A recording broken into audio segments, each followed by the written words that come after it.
Our guest today is Ann Thornton, the president of MSI Plumbing and Remodeling. And Ann, you more than most can speak to the importance of having gender diversity in the C-suite.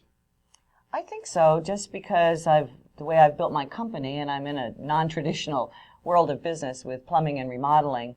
I think it's been a large part of our success is the talent and the kind of the compassion and the things that I bring as a woman to my business every day.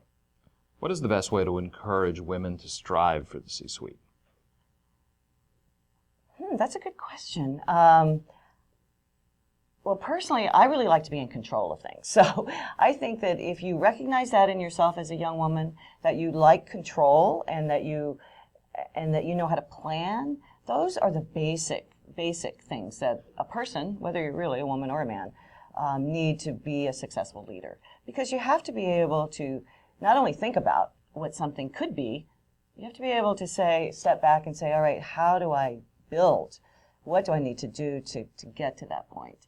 And that's something I've tried to do my whole career. I started out as a teacher and a counselor. So I brought those skills into what I do every day with my employees, of course.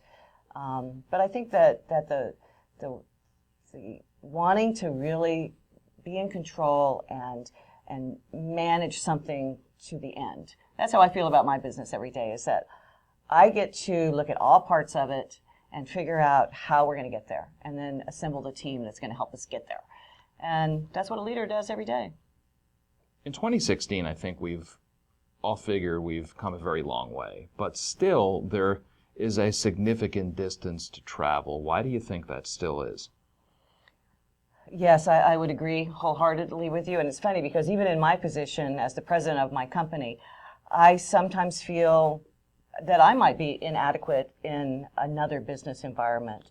I think, just sometimes inherently we women aren't as confident as we need to be, even though we tell our young girls, we tell our adolescents, we tell our teenage girls, and with everything else they're being told in the world, sometimes they just don't get the message. And I think that as adult women, we have to try a lot harder to make sure that young women in junior high, high school, and then really into college learn that it's okay to want to strive for the best and be the best and do everything you can to do that, because it just brings such joy. At least for me, it's brought a lot of joy to my life. What is the number one tip you can offer young women to number one, encourage them, but also number two, to help them attain their dreams of getting to that level? I think it really starts too with a lot of, believe it or not, research. Even at this stage of my life, I do a lot of research. When I read a lot. I read as much as I can get my hands on, whether I see it on Facebook or on a news site or a book or whatever, a magazine. I think it's so important. It brings me so many new ideas. Because when you're running your own gig like I am, sometimes you can get like this, and I don't want to be like this because I know that I'm missing opportunities. So I think the number one thing I would tell someone that wanted to build a business or build a career is to stay informed in areas that may not even mean something to you. Like I said, I was a counselor. Well, I still get Psychology Today magazine. 30-year subscriber, and I learned something from that.